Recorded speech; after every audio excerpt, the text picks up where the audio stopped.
Digging deep in Tennessee with my brothers from the 3. We quick to click and break the peace. No respect for what they hey guys, welcome to my channel. तो आज हम explain करने जा रहे हैं second life rank का chapter 3। तो जिसने भी मेरे चैनल को सब्सक्राइब नहीं किया है वो अभी जाके सब्सक्राइब करे, और वीडियो अच्छा लगा तो लाइक एंड कमेंट करके जाइएगा। चलिए वीडियो स्टार्ट करते हैं। तो चैप्टर 3 की स्टार्टिंग में हमें यिनु का सीन दिखाया जाता है, जो कि इंजर्ड होने के बावजूद आगे बढ़ रहा होता है।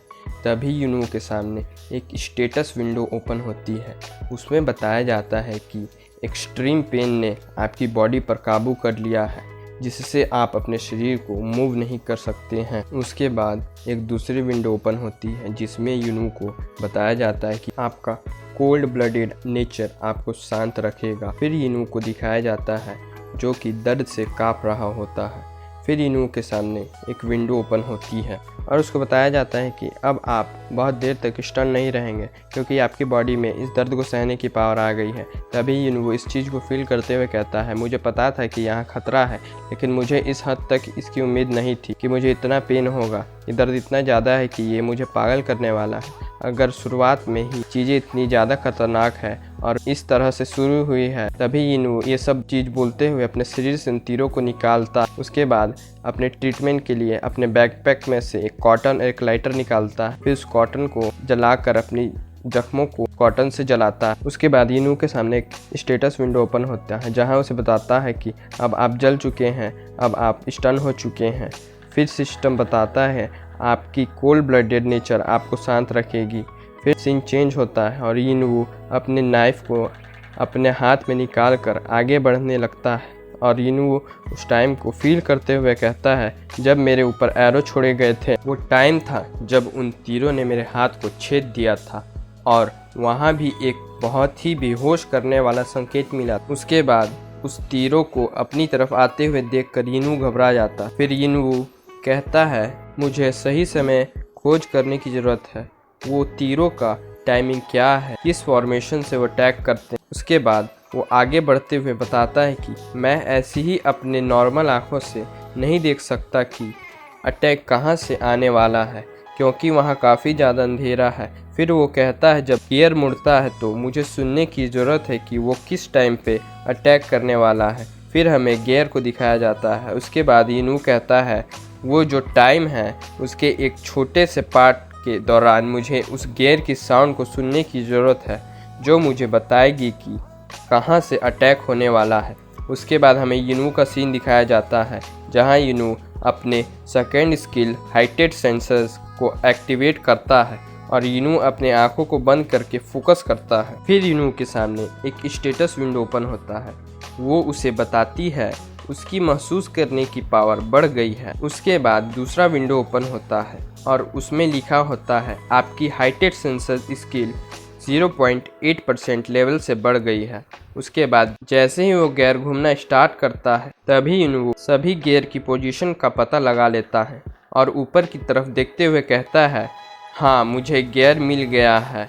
उसके बाद यिनु अपनी नाइफ को एक छोटे से दरार में फेंक के मारता है। उसके बाद यिनु वहाँ देखते हुए कहता है, मैं अब इसे ढूंढ सकता हूँ।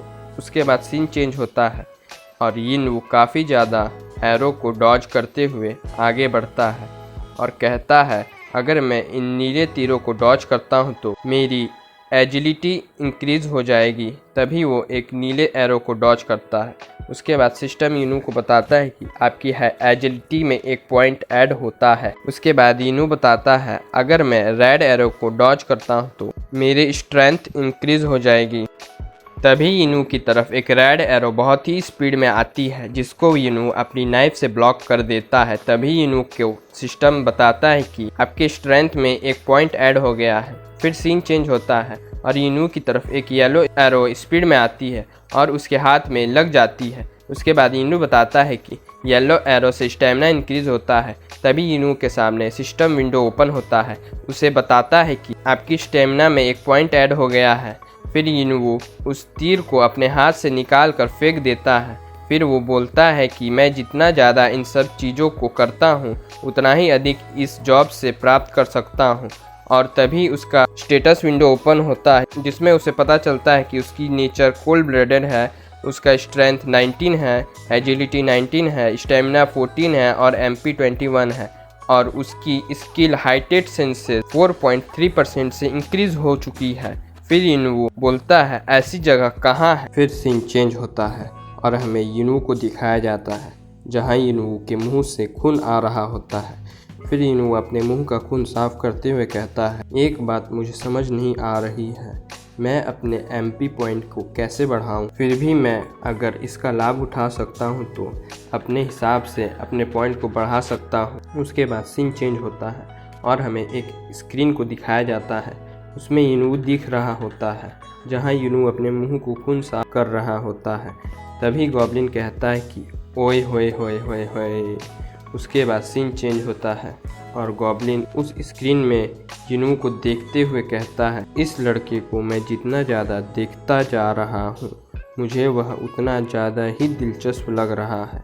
मुझे लगता है कि वो एक ऐसा कैरेक्टर है जो अपनी तरह का पहला है। आशाजनक तरह से मेरी आंखें ब्लॉक ए के उस व्यक्ति की ओर अधिक आकर्षित हो रही हैं जिसके हाथ ब्लॉक ई के तुलना में भरे हुए हैं। ये लड़का तो बहुत मस्त लग रहा है, मेरे को इस पर ध्यान देना पड़ेगा।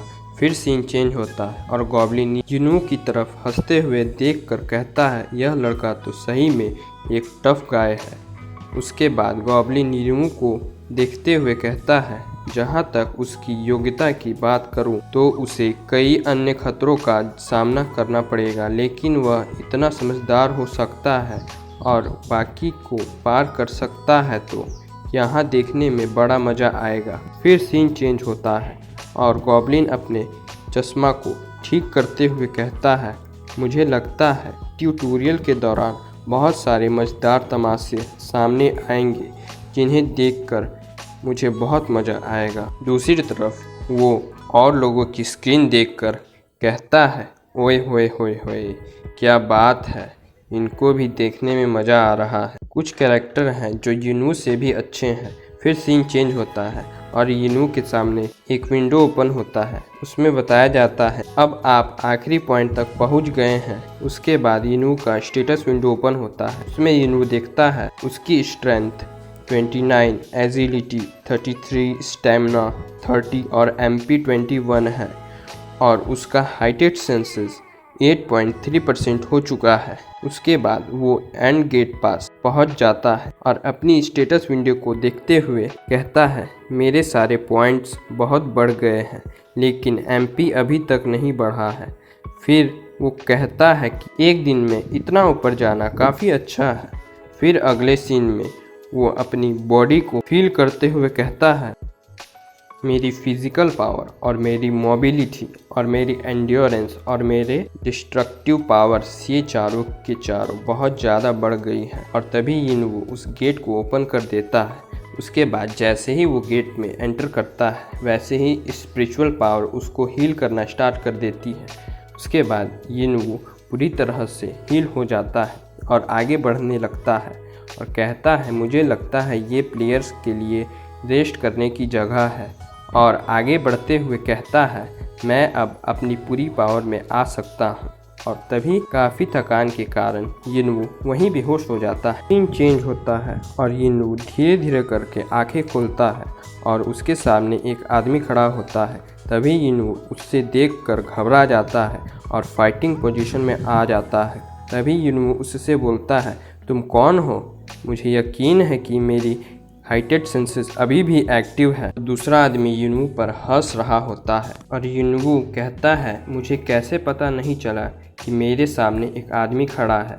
और तभी यिनवू कुछ याद करके बोलता है, शायद ये एक मिस्ट्री मर्चेंट हो सकता है। उसके बाद सामने वाला आदमी उससे कहता है, यह तो एक अच्छी बात है, आपको पता है मैं कौन? मैं तुमसे प्यार करता हूँ। मेरा मतलब है मेरे ग्राहक है आप, मुझे अपना इंट्रोडक्शन देने की अनुमति दे।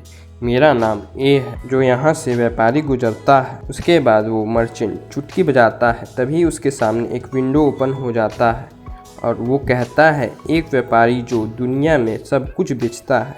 फिर बोलता है, इतना दूर आने के बाद क्या आपके मन में कुछ ऐसा आया था? फिर वो मर्चेंट कहता है, सर अगर आप किसी चीज़ को लेना चाहते हैं तो प्लीज़ मुझे बताइए। तभी यिनुओ के सामने एक विंडो ओपन होता है और तभी यिनुओ उन सारी चीज़ों को ध्यान से देख रहा होता है कि उसके पास क्या क्या है। फिर यिनुओ कहता है मुझे इसमें से क्या लेना चाहिए, प्लीज़ मुझे एक बार देखने दो। फिर हमें बताया जाता है कि उसके पास क्या क्या है। पहली चीज़ मेड्यूसा वेनम, दूसरी चीज़ गोल्डन कोट्स हॉर्न, तीसरी चीज़ तेमत का छोड़ा हुआ आग। और फिर सिस्टम उसे बताता है इनमें से सभी चीज़ें दुर्लभ आर्टिफैक्ट्स हैं। ऐसा कोई तरीका नहीं है, कोई ट्यूटोरियल खिलाड़ी नहीं है जो इस तरह की चीज़ों को हासिल कर पाएगा। ये सब देखकर यिनुओ सोचता है मैं अभी भी उस स्टेज में नहीं पहुंचा जहां मैं आर्टिफैक्ट या स्किल पे भरोसा कर सकता हूं। मैं बस अपनी फिजिकल ट्रेनिंग पर ही विश्वास कर सकता हूं। तभी यिनुओ कहता है हाँ मुझे वो मिल गया। हमें दिखाया जाता है कि वो एक रीसेट टिकट है और उसके बारे में बताया जाता है आप इस टिकट की मदद से एक निश्चित पॉइंट पर जा सकते हैं। और उस टिकट को देखने के बाद यिनुओ उससे कहता है मुझे इस वस्तु को लेने के लिए क्या देना होगा। वह मर्चेंट यिनुओ को बोलता है इस चीज को अपनी पॉइंट के साथ एक्सचेंज कर सकते हैं। और तभी यिनुओ दूसरी चीजों को देखते हुए कहता है मिनरल वाटर से आपकी 2 स्ट्रेंथ बढ़ेगी। फिर यिनुओ इन सब चीज़ों को देखते हुए कहता है ये हाईवे रॉबरी अपने सबसे अच्छे रूप में है। फिर यिनुओ उसकी तरफ स्माइल करते हुए कहता है मैं कुछ खरीदना चाहता हूँ। फिर मर्चेंट बोलता है हाँ बताइए क्या चाहिए आपको। फिर मर्चेंट यिनुओ को बताता है कि ब्लॉक ए में जितना पॉइंट आपने कलेक्ट किया है उससे आप इस चीज़ को एक्सचेंज कर सकते हैं। फिर सीन चेंज होता है और यिनुओ बोलता है मैं एक टिकट खरीदना चाहता हूँ जो ब्लॉक ए को रीसेट करेगा। तो यहाँ चैप्टर ख़त्म होता है। आई होप गाइस आपको ये वीडियो पसंद आया होगा। अगर पसंद आया तो प्लीज़ ये वीडियो को लाइक करें, मेरे चैनल को सब्सक्राइब करें और ये वीडियो के नीचे कमेंट करके जाइएगा। Thanks for watching. अगली वीडियो जल्द ही आएगी, तब तक के लिए बाय बाय।